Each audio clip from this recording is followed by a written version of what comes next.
today for the ANA eLearning Academy. During this presentation, you may come up with questions, and if you do, you can type them into the chat bar or the Q&A button at the bottom. You are muted, so that is the way you can get your questions across. We will address them at the end. Rod, is that okay with you? Sure, that's fine. Okay. So now I'd like to make sure you know who Rod is. He is our education director for us here at the ANA. Lots of experience teaching these amazing classes. I was lucky enough to take one this summer at summer seminar. So I know you will learn a lot in this seminar today. So Rob, technical versus market grading, it's all yours.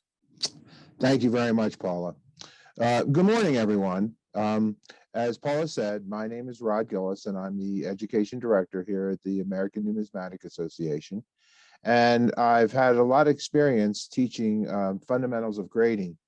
And in that class, we talk about we compare and contrast the technical grading with market grading. And that's what we're going to do today. So this will be just some basic information on the difference between the two. And so that you can be able to figure out which type of grading that you would want to employ. I will say at the outset that when we use both market and technical grading in our fundamental grading class, generally, when we employ technical grading, we do that for coins that are well circulated. We generally use market grading for coins that are considered almost uncirculated and mid-state. So that is the difference when we employ the two. So I have a PowerPoint presentation that we will use today to be able to talk about the difference between the two, and we'll get started now. It's important to understand that grading in and of itself can be difficult. And I always applaud people who are interested in learning more about grading because it can be very difficult. One of the reasons is because grading is subjective. And as such, it's open to interpretation. So what that means is that there are times when you may not be correct when you are grading a coin. And no one likes to be wrong, especially when they're doing something for fun or for their hobby. So you should feel good about attending this class because you're talking about something that can be controversial. While grading can be tough, it is the belief of the American Numismatic Association that everyone has enough talent to be able to grade coins suitable for their own collection. And I really believe that. I think that if you don't know how to grade coins, that you are not getting everything that coin collecting has to offer. And the sad truth is that there are dealers out there, as hard as it is to believe, who don't know how to grade, who all of their wares are slab coins, and they have the third-party grading companies do their grading for them. And I think that that's unfortunate. So the fact that you're here is a very good sign. As with any learned skill, accurate grading requires a consistent routine with appropriate tools and constant practice. And the most important part about that is the constant practice. I myself like to go through coins and grade them just so that I can keep my skills where they should be. Acquiring the skill of grading promotes getting all that the hobby of coin collecting has to offer. Effective grading can keep you from making collecting mistakes, both in terms of paying too much for a coin and making an informed decision as to whether or not a particular coin fits with your collection. Recently, I was at the World's Fair of Money in Chicago, and one of the things that I felt good about was that there were a lot of raw coins that dealers were trying to sell. It seems that as the years have gone by, there are less raw coins available and more coins that have been slabbed. And there's nothing wrong with purchasing a slab coin, except that generally what's going to happen is you're going to have to pick up the tab for the slab when you purchase a slab coin. And so oftentimes, if you know what you're looking for and can grade effectively, you'll be able to pick up a raw coin for much less than you would if you were purchasing the same coin if it was in a holder. There are potential problems in grading. Grading standards are always changing. Third-party grading companies have developed their own individual standards.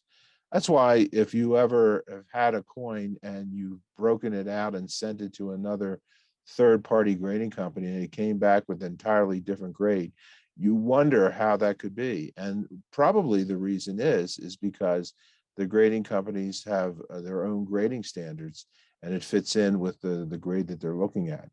Grade inflation has been around for a very long time and continues to be an issue as monetary value has increased in importance. So what that means is that as as coins sell for more money, grade inflation goes along with that. And last but not least, there are two types of grading that are employed, each with their own nuances, and they are market grading and technical grading. I guess we should start off by talking about what exactly is grading. Before grading existed, collectors and dealers used their own adjectives to describe a coin and its level of preservation. They would use things like good for the grade or very handsome.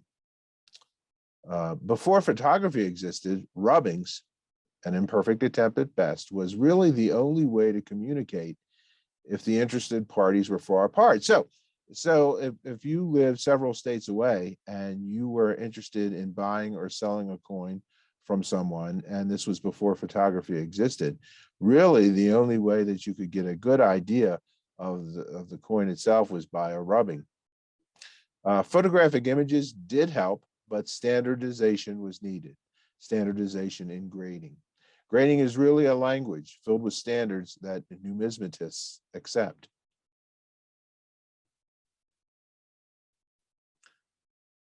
We're going to focus on technical grading first. Of the two types of grading, technical grading is considered less subjective. Many collectors consider technical grading as true grading because it involves less interpretation and is more closely related to established standards. So, for example, if you're looking at an Indian head cent, there are a number of letters that need to appear on the Indian head's bonnet for it to be a particular grade. And if the letters are not there, it's very cut and dried. With the expansion of the number of Mint State grades, technical grading is now used almost exclusively for coins from the grades of good to extremely fine.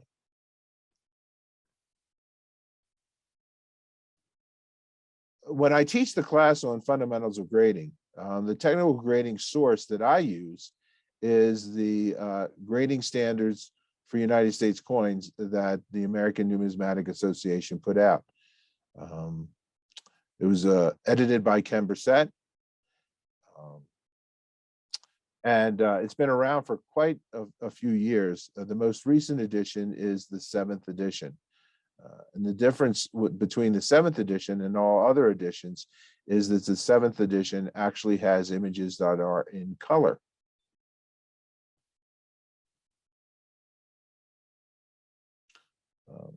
Again, to learn how to grade, a great source is the official ANA grading standards for United States coins. And Abe Kossoff and Ken Brissett were the ones who were most responsible for putting the ANA grading standards book together. The images in the latest edition are in color and give specific information on how to technically grade every U.S. coin minted. This book can be purchased at Whitman Publishing. So if you don't have a copy of this book, and I strongly suggest that you obtain a copy, you can get it through Whitman Publishing, and it's not an expensive book. It's well worth it. The American Numismatic Association has a page on their website devoted to grading standards for Morgan dollars.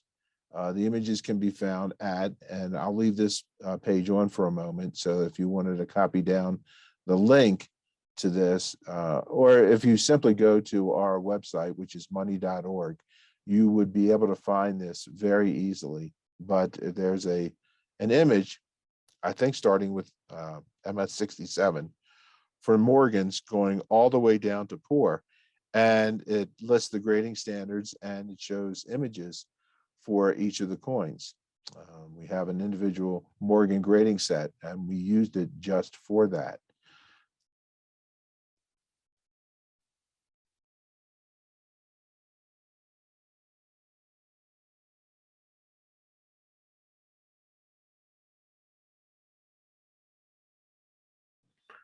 Market grading.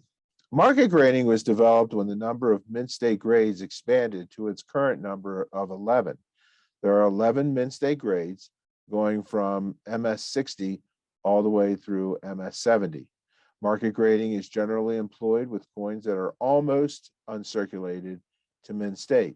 So, for example, in our fundamentals grading class, when we have determined that a coin is, let's say, an AU 53, we're using market grading standards as opposed to technical grading standards.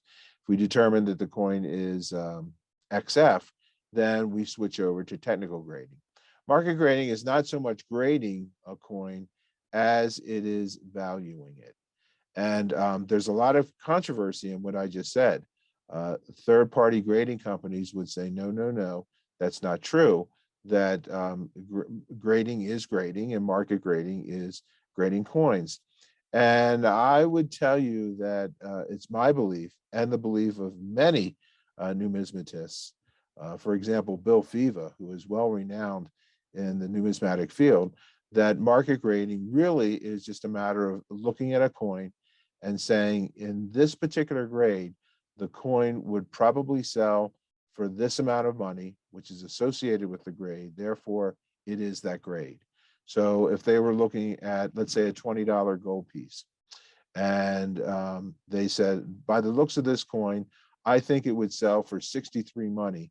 We therefore are going to grade it at MS 63. That's basically how it works. There are 4 variables that determine market grading. Number 1, and most important, is luster. Luster is created at the mint during the minting process. Luster is a result of metal flow due to the extreme pressure and instant release created by the dies. Luster is the reflection of the peaks and valleys found on the coin. So what you see in this image here is a cent that was highly magnified. And what I'm trying to show you here are the peaks and valleys that are created due to metal flow in the process of minting a coin. And this metal flow creates the peaks and valleys that in turn create luster. And so when you maneuver a coin in light, you'll see the luster as and therefore that represents the metal flow. Now, as coins circulate, the peaks they actually lose the peaks are removed, and what happens is the coin actually loses some of its luster. What's important for you to understand is that luster can never be recreated. Luster is something that happens during the time a coin is minted. And once luster is lost, it is gone forever. So when people clean their coins by dipping them, that actually further removes some luster. It could remove problems, but it further removes some of the peaks and valleys. That's why if a coin has been dipped too many times, it'll develop this sort of washed out appearance. And that's because the peaks are now gone. So what's important to understand is that luster can only be created at the mint. It can never be recreated. Once it's gone forever. And luster is probably the most important consideration in market grading.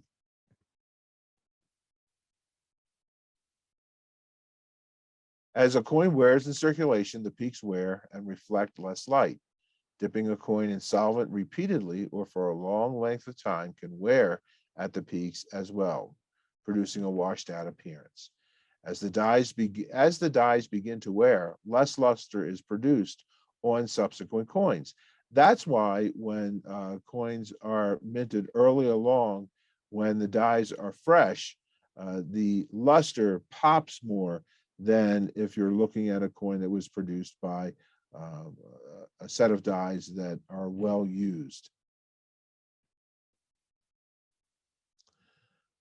There are different types of luster. We're all familiar with Morgan dollars that has this very vibrant type of luster, especially when the dies are fresh. Peace dollars are a good example of a more of satiny luster. And there's no sort of one is better than the other. It is what it is. Now, the reason that peace dollars have this sort of satin luster is because of the design of the coin. It's not nearly as in high relief as Morgan dollars, except for the 1921. Once you get into the 22 and on, the peace dollars are a fairly low relief coin, and that means that the satin luster appears on that particular coin as opposed to Morgan dollars.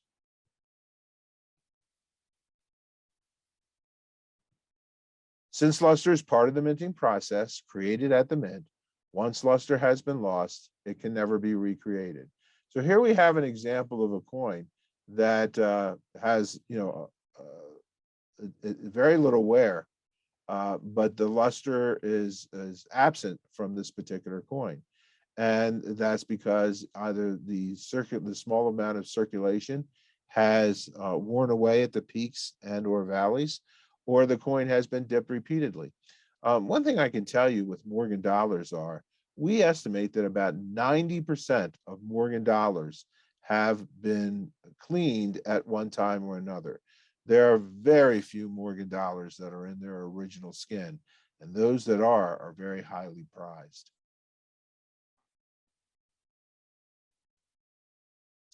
All right, a second consideration in market grading is strength of strike. During certain times and at certain mints, coins were weakly struck. Morgan dollars from the New Orleans Mint are known for being weakly struck. The New Orleans Mint had a difficult time obtaining dies, and the workers there realized that if they decreased the amount of pressure used in striking coins, they could prolong the life of the dies. So in that instance, what happens is the New Orleans Mint, with Morgan dollars especially, are notorious for weak strikes. And that was done on purpose because they wanted to prolong the use of the dies since they were so hard to get a hold of. And they realized that if they decreased the amount of pressure when they were striking coins, that the dies would last longer. So that's what they did. During World War II years, walking Liberty half dollars were notorious for being weakly struck.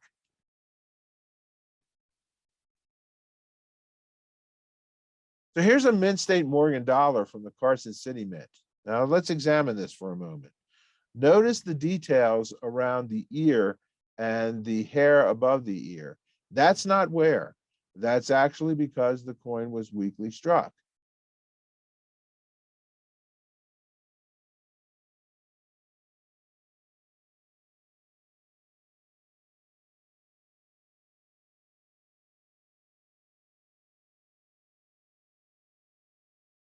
Here's an example of a reverse from the New Orleans Mint. Notice the eagle feathers are barely there. This is not because of wear or circulation. This is because the coin was weakly struck.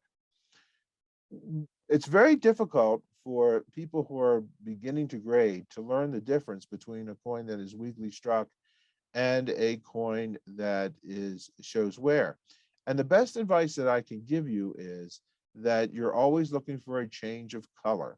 A change of color indicates honest wear. There's a luster to the eagle's chest in this instance, but the luster is less pronounced than in the fields.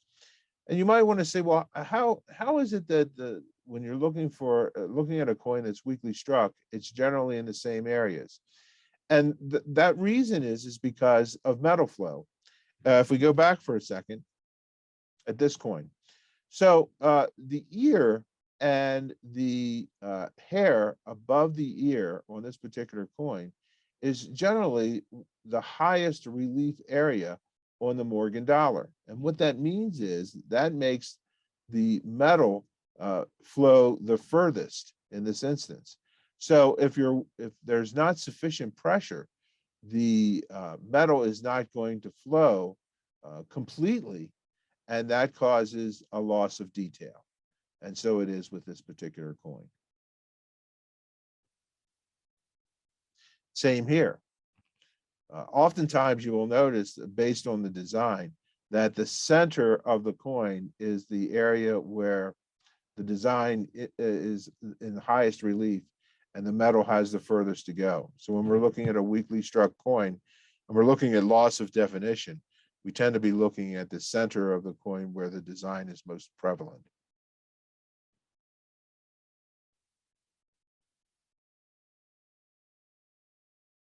Okay, here's a buffalo nickel. Nickel is an extremely hard metal, the hardest of the metals that are generally employed at the mint to make coins. And so they have to use a sufficient amount of pressure for the nickel metal to actually flow.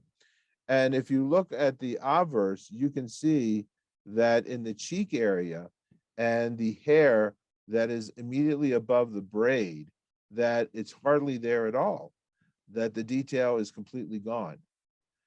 And it's not that this was aware. If you notice that it's all the same color. So this is not due to circulation. It is due to a weak strike. Now, on the reverse of the buffalo, if you'll notice at the high point of the buffalo's back, there's a loss of detail. And there's also a loss of detail at the tail. And again, this is because the coin was weakly struck. It's not due to circulation. And you can also see that the horn is not fully developed. And again, this is all due to a weak strike.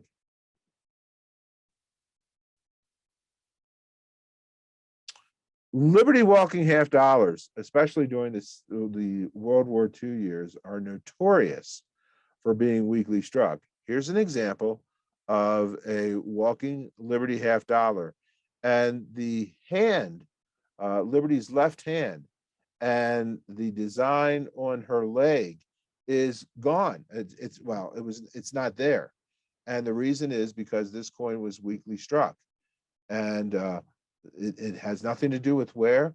It's just that the metal did not flow into the recesses of the dies, and therefore it's more like a blob. Is this coin mint state? Absolutely. But it's just been weakly struck to the point where you can hardly make out a lot of the detail that is supposed to be there.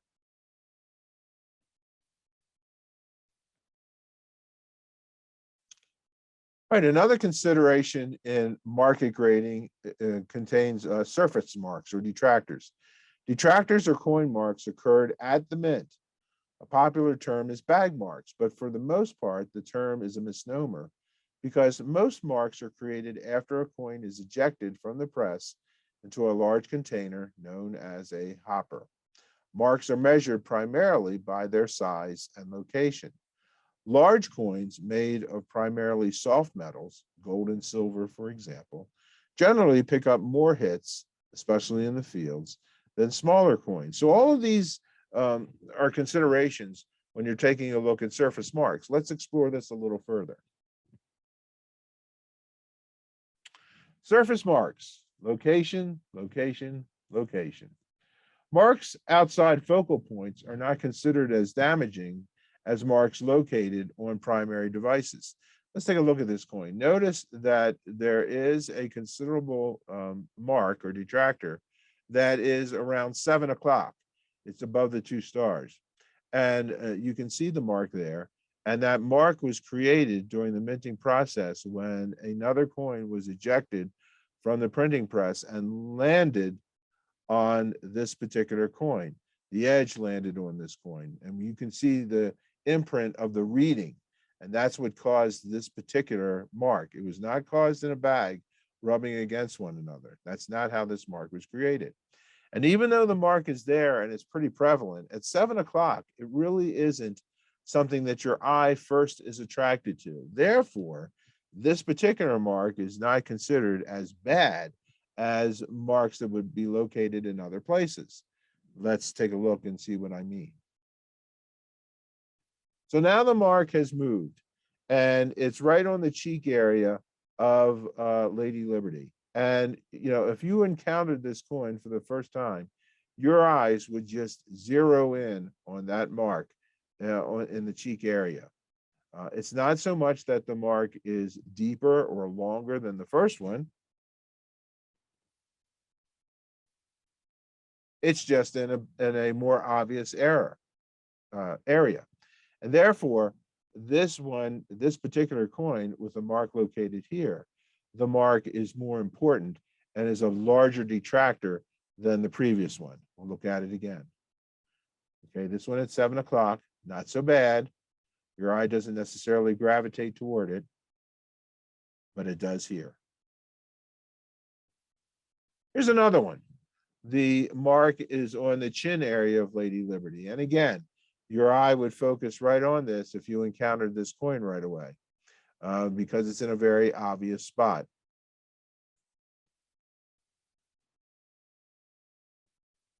Here's one on Lady Liberty's neck. And while it is as obvious, I would consider it not as obvious as the other two.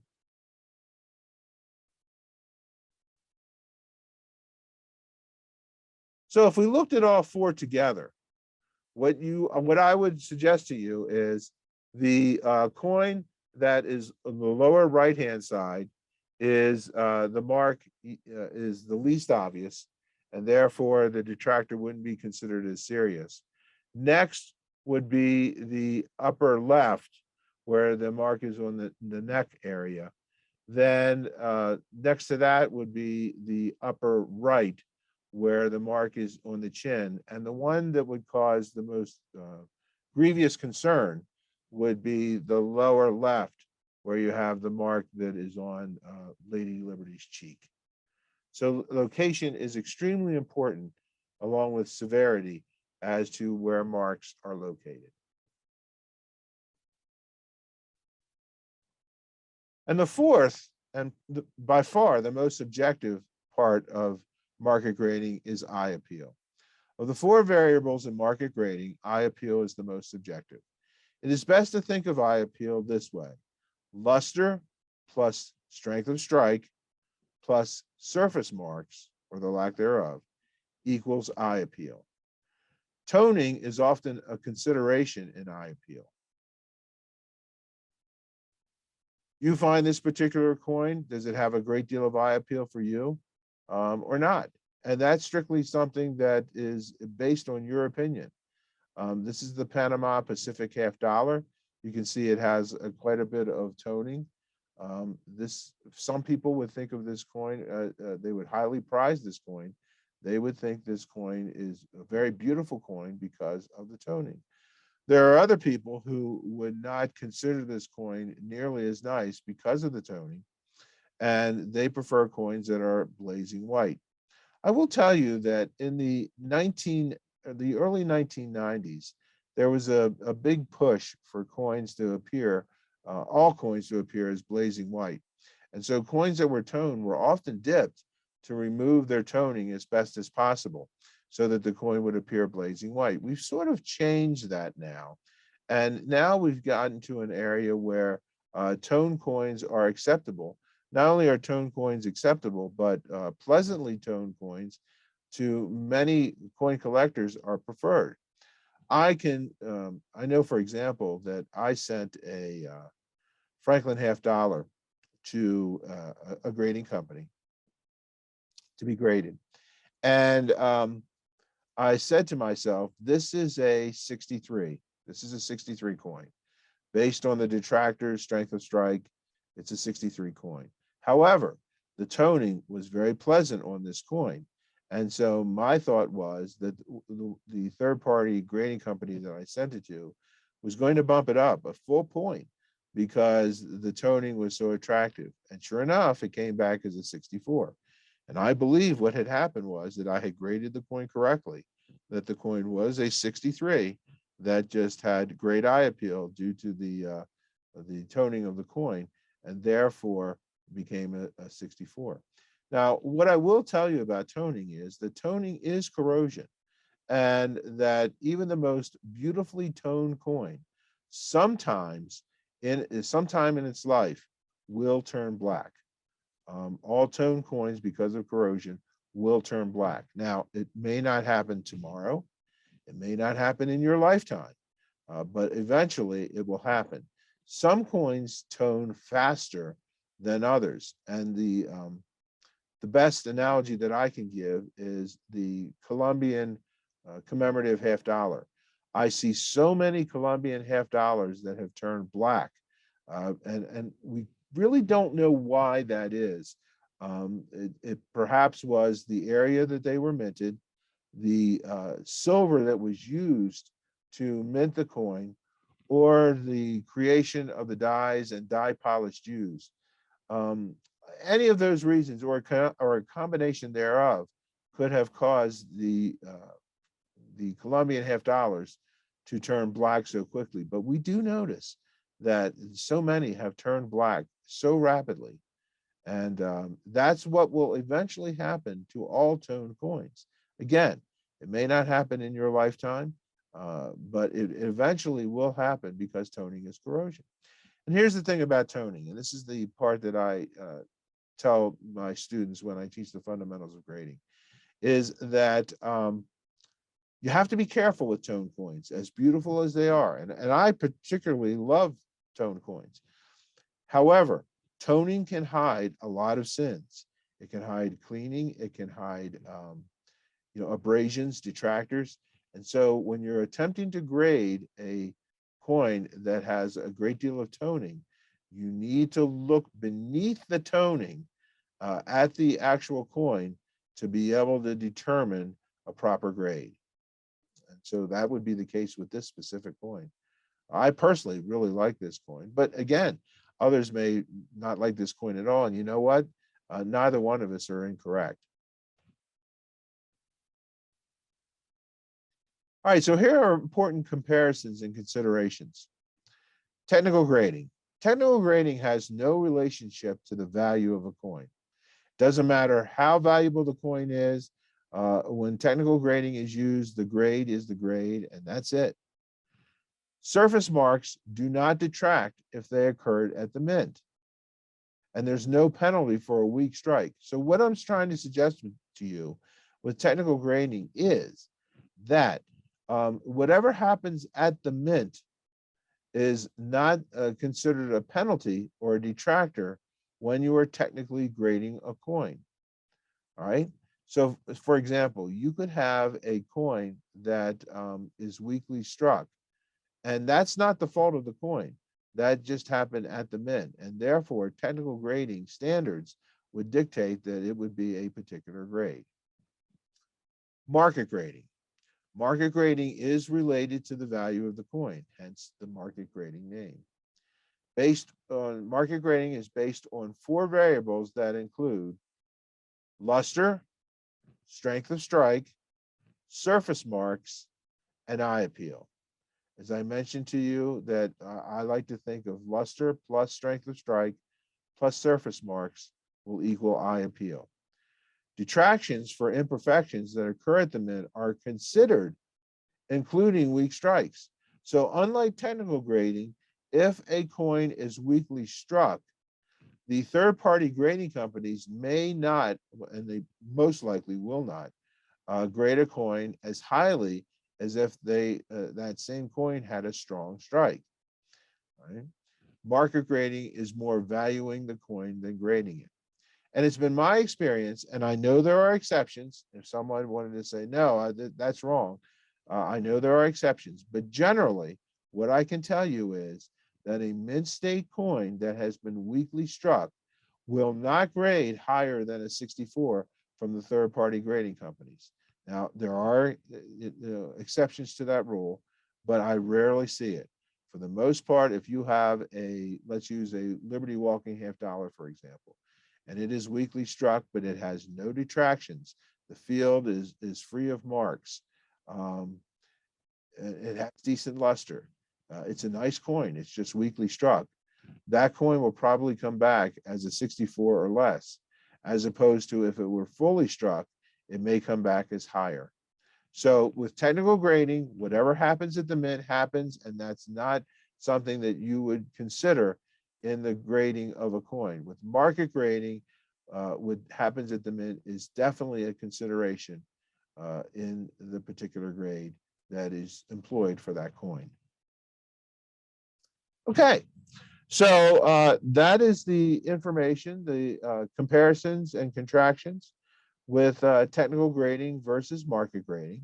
I hope that you were able to learn a few things about the difference between the two. And I'm certainly available to answer any or all questions, or at least I'll give it an attempt that you may have. So Rod, we have one just asking for you to repeat your definition of eye appeal, which I think you just did at the end, but maybe just clarify that. Sure, of course. So eye appeal is extremely subjective because eye appeal is, your idea of what eye appeal and my idea of what eye appeal concerning a certain coin could be completely different, but it's not wrong. But what I will say is that I like to think of eye appeal as being the amount of luster plus the strength of the strike plus the detractors, where they're located, and by detractors I mean marks, where the marks are located and how severe they are. Those are the variables that make up eye appeal. Awesome. One more question just popped up. Sure.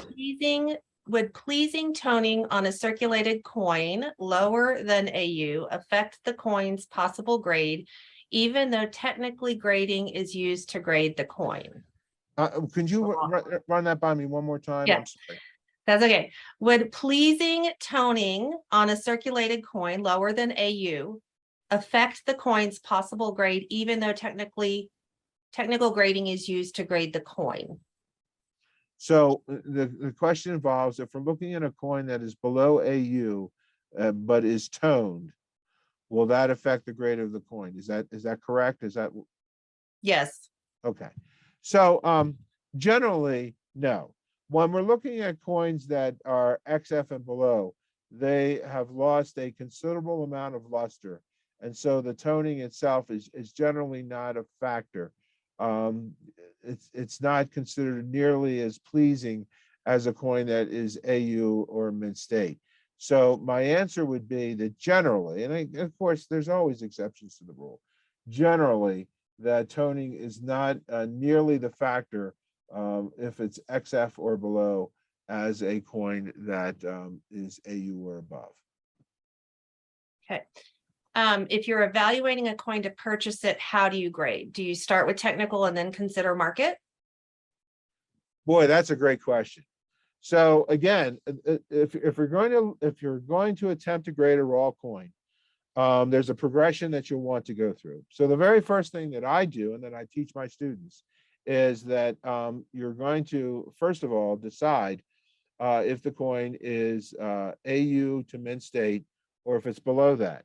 And if it's below AU, then I'm going to employ the technical grading standards where I'm going to look at the design of the coin, look for specific areas that indicate where, match that up with the ANA grading standards and determine a grade. If it's AU or above, then I'm using the 4 variables that I discussed. And there are times when there are, here's what I want to say. Your average mint state coin is a 63.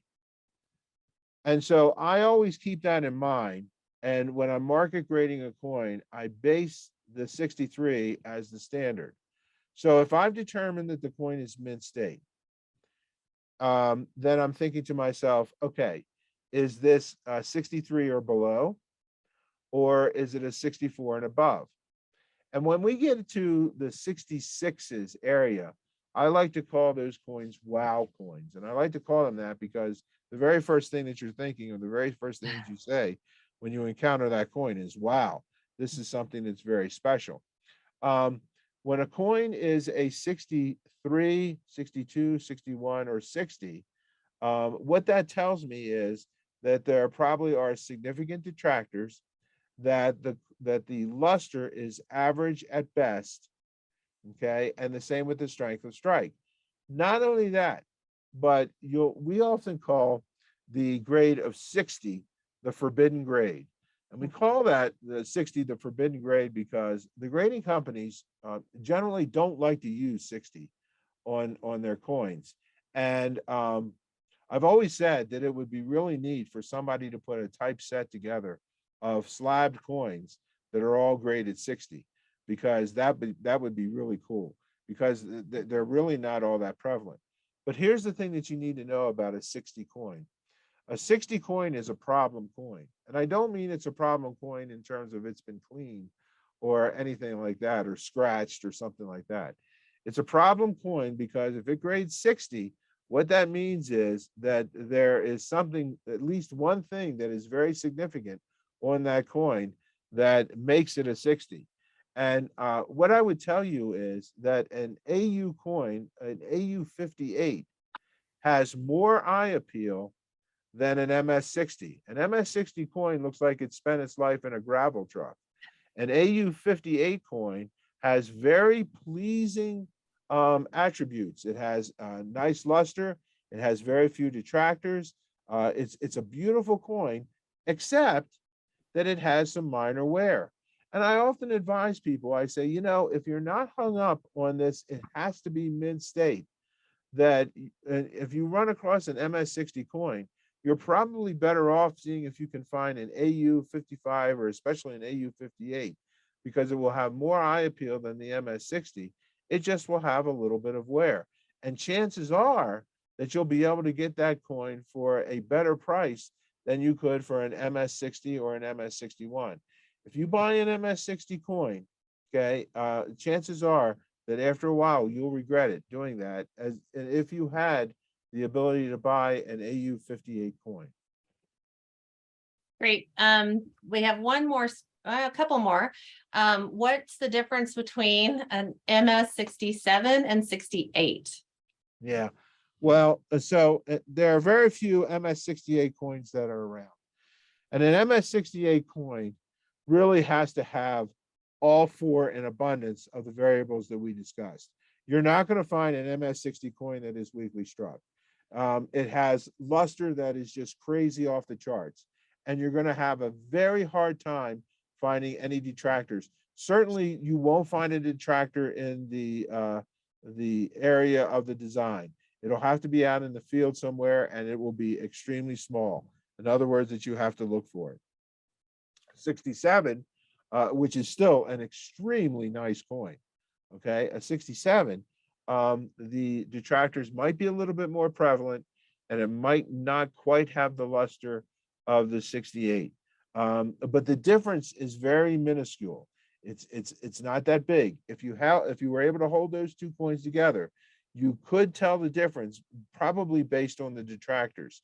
But other than that, the coins are very close. And here's the thing: if I'm looking at a Morgan dollar and I grade it as a 67, and someone else, a professional grader, for example, grades it as a 68, neither one of us are really wrong. If you're within a point of grading a coin, it really is the subjective part that kicks in. Now, I know that with particularly rare coins, the difference between a 67 and a 68 could literally be tens of thousands of dollars. I'm aware of that.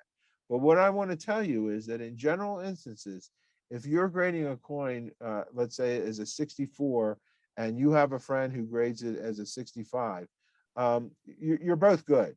Now, if I grade a coin as a 60 and someone else grades it as a 67, there's a problem there.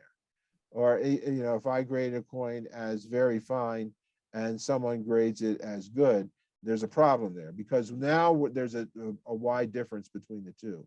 But if you're within a point of one another, even though there could be a considerable difference in the value of the coin, I would say that no one is right or no one is wrong in that particular instance. Okay, one more. Are there specific coin denominations that desirable toning more influence the market grade? It seems that toned silver coins are more desirable than toned copper or nickel. Yeah, I don't. You're right, and that silver coins do tend to tone more often than, let's say, copper coins. However, with that being said, I saw an example of a complete set of Indian head cents that were all toned, and they were toned these electric blues, these electric greens, these purples that almost, and by electric I mean that it almost was like there was a you could plug that coin in into an electrical socket and it just lit up. So I would say that while silver coins more tone more prevalently than any other metal, and since gold is not corrosive, it doesn't tone. When you're talking about things such as uh, copper coins, that when they do tone, they generally tone um, very beautifully.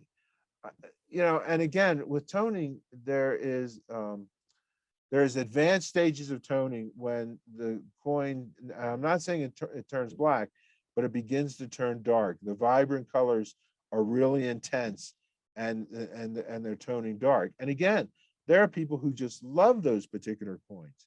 And then there's sort of like Easter egg toning, where it's not nearly as dark, and the toning is more subtle. And there are people who really enjoy that particular kind of toning. And again, the thing is, it's not right or wrong. It's whatever you enjoy. Uh, if you want to take a look at some commemorative half dollars, for example, that have advanced state of toning, if you go to our website, there's a page that is completely dedicated to commemorative coins. And it's a really neat page because not only does it show examples of each of the commemorative coins, but it talks about why that coin was originally minted. And it's a lot of information if you happen to really enjoy commemorative coins, the classic series. And it so happens that the vast majority of those coins that are pictured with the information have advanced toning. That Pan Pacific, I pulled that from that particular page. So that was one example of a coin. So if you really like toning and you happen to enjoy commemorative half dollars, that would be a good page for you to look at. And it's right on our website, and you don't have to be a member. Everyone has access to it. Great. So right now, Rod, we still have about 3 questions. Are you good with that? Sure, I'm fine. As long as Okay. you are, I'm fine. Okay. So what about the early coins like CBHs? Depending on the die pair of Overton, the strikes can be all over the place. Do graders take this into account and grade based on Overton number, or do they just grade based on the series? That's a great question, and I wish I could answer it more directly than I'm going to. But what I will say is that it's my belief that the grading companies do take in consideration the time a coin was minted. So if it's early along in the history of, let's say, United States coins, they tend to look at a coin a little bit differently than they would with a modern coin, for example. So I wish I could answer that question more directly, but I will say that it's my belief that the third-party grading companies tend to put in a great deal of consideration for a coin that has been minted early along in the process. And it's important to understand that for many of those coins, that they tend to be very valuable. Hence, the grading companies, will feel very good about giving it a very high grade. Okay. Which would you rather own, an AU-58 or an MS-62, taking into account eye appeal? Boy, what a great question that is. It's hard to answer that question because it would be better if I would have those 2 coins in front of me. But with that being said, I've had a lot of discussions with Bill Fiva, for example, on this, because Bill wrote 25 years ago, he wrote this article called AU-58, the Grade of the Future. And of course, the interesting thing about that article is that everything that he wrote is still as prevalent today as it was when he wrote it. So with that being said, he equates an AU58 coin with being a 64 with just a small amount of wear. Now, I'm in some instances, I'm not quite willing to go that far. I think that I see a lot of AU58s as being equivalent to an MS63 with a little bit of wear. So based on your analogy, I would have to say if I had an idea of purchasing either an AU58 or an MS62, I would probably go with the AU58. All right. And then we have one more question right now. Sure. If I see toning only around letters and numbers, does it mean it was cleaned? Great question. And no, that doesn't necessarily mean that. And the reason that I say that is because, and let's use the commemorative half dollars. There are commemorative half dollars that were put into holders when they were sent to people. And the edge of the coin is where the holders had contact with the coins. And those holders often had a great deal of acid in them. They didn't know nearly what we know today concerning what causes toning and such. And so there are several examples out there where the edge almost to the rim of the coins are the only part that are toned and the center is not. Now, I would say that that is a concern and you need to look at the coin carefully. But are there examples where there are toned coins that are toned closely to the edge and nowhere else? And the answer to that question is yes, that there are coins that have not been fooled with that are toned very close to the rim and nowhere else, and no, they have not been cleaned. There are examples of coins that have, but I would say that there's a good possibility that the coin has not been cleaned. It's just a matter of wherever the coin has been stored, that the edge of the coin was the area where it had the most contact with something that would cause the coin to tone or to change. Great. That looks like all the questions that we have. So Rod, I just want to thank you for a great presentation and answering all those questions at the end. Keep an eye out for more webinars that'll be coming up. They pop up onto the website on the eLearning Academy section of money.org. And thank you everybody for joining, and thank you, Rod, again. Thanks everybody for taking your time to spend some time with me.